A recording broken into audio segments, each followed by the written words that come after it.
2004, a park ranger named Mark Whitaker was walking a routine patrol deep in the Kentucky wilderness. It was the kind of night he'd lived 100 times before. Clear skies, cold air, nothing but the crunch of leaves under his boots. But that night, something stepped out of the forest that shouldn't exist. And while Mark has dealt with bears, coyotes, and even venomous snakes, none of those things walked on two legs. None of them stared him down like they knew exactly what he was, and none of them smelled like death. Mark kept this story to himself for almost 20 years, and now he's telling it for the first time. This story comes from one of my viewers. They told me it's a true first-hand account, something they've kept to themselves for almost 2 decades. They asked me to change their name and leave out the exact location, but what you're about to hear happened exactly as he described it. They've been a park ranger in Kentucky for over 20 years. They've dealt with bears, coyotes, wild dogs, the kind of wildlife you prepare for, but there's one night he can't explain. And the worst part, it wasn't any animal they'd ever read about in a biology book. It was something that walked like a man, but had the face of a wolf.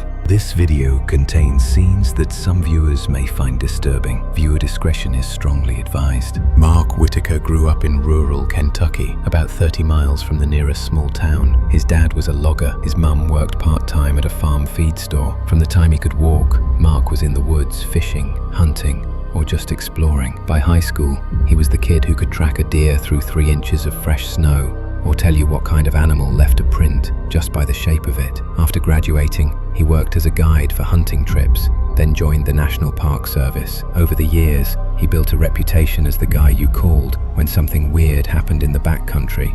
A missing hiker, strange tracks, unexplained noises at a campsite. Mark wasn't a thrill seeker. He didn't believe in Bigfoot or anything like that. He believed in facts. Tracks could be explained. Howls came from known animals. Shadows played tricks. At least, that's what he believed, until the night of October 18th, 2004. It was fall in Daniel Boone National Forest. Cool, dry, the leaves just starting to turn. This particular stretch of land was known as Back Hollow, a rugged, less-traveled section of the park.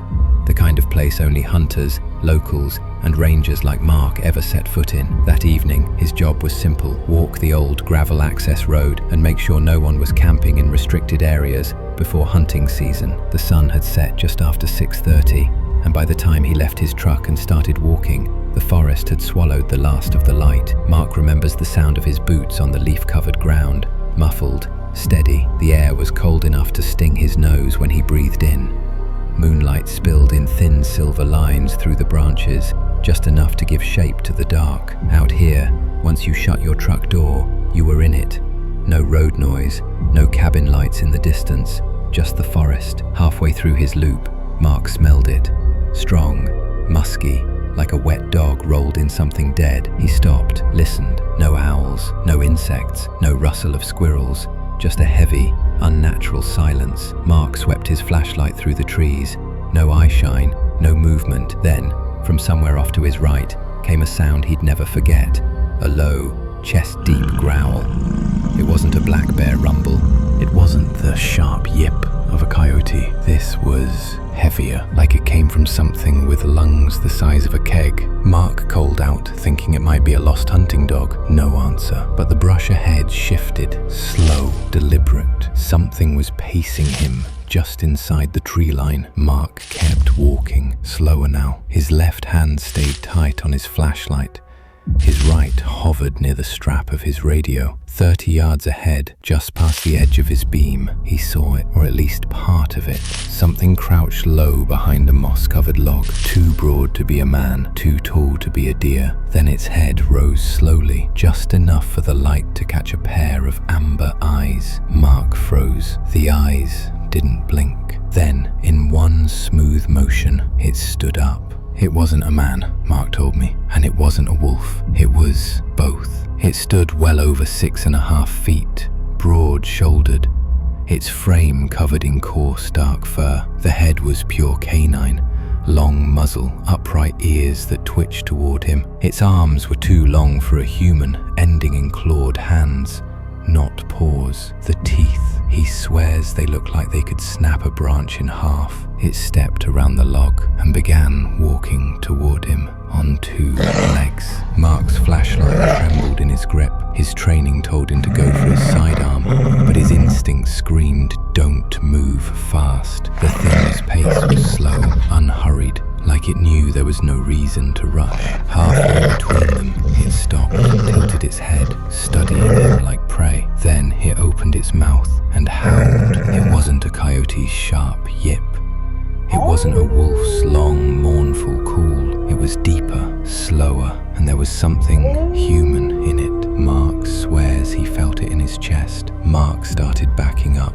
The creature matched him step for step, always the same distance apart. The smell, that rotting, musky stench, was stronger now, thick in his throat. His flashlight stayed locked on its face, cutting a pale slash through the dark. When his boot finally crunched onto gravel, he realized the truck was only 20 feet away. That's when he ran. He sprinted across the gravel, flung the truck door open and dove inside. Only then did he look back. It was still there, standing in the tree line, breath steaming in the cold, watching him. Mark started the engine, floored it. In the mirror, the figure stayed rooted in place until the forest swallowed it from view. Back at the station, Mark told his supervisor exactly what he saw. The man didn't laugh, didn't say he was crazy. He just stared at him and said, "Don't go back there alone at night." Over the years, Mark has heard whispers from other rangers, glowing eyes in the brush, massive bipedal tracks, howls that don't match any known animal. But no one files official reports, not for things like this. Mark went on to tell me he never filed a report on the incident out of fear of what his co-workers might think or how it could affect his career. Mark's email to me ended with this: "I don't know what I saw that night, but I know it wasn't any animal we're supposed to have here. I know it was intelligent, and I know it's still out there. If you ever find yourself in the Kentucky woods after dark, don't ignore the smell." When I asked Mark if he had any theories about what it was, he hesitated. He told me he spent his entire career identifying wildlife. It's his job to know every animal that calls Kentucky home, its tracks, its calls, even its smell. And what he saw that night didn't fit anything in the book. Some people, he's told, off the record, think it could have been a misidentified black bear, but Mark swears it wasn't a bear. Bears don't have arms that long, they don't walk with a human-like gait, and they certainly don't stare at you like they're thinking. Others have brought up local legends. The dogman that hunters claim roams remote areas of the Midwest and Appalachia, a bipedal, wolf-like creature, intelligent, territorial, and highly aggressive when approached. There are even old Shawnee and Cherokee stories that mention a similar being, something that's neither man nor animal but moves between both. Mark says he's not ready to say it was a dogman. All he'll say is that it wasn't any known animal in Kentucky, and that it was intelligent enough to stalk him without making a sound until it wanted him to hear it. If you enjoyed this story, make sure to hit that like button so more people hear it. If you've ever seen or experienced something strange in the woods, something you can't explain, share it in the comments below. I read every single one, and if you want more true, chilling encounters like this one, subscribe and turn on notifications so you don't miss the next story. Because the truth is, you never really know what's out there watching.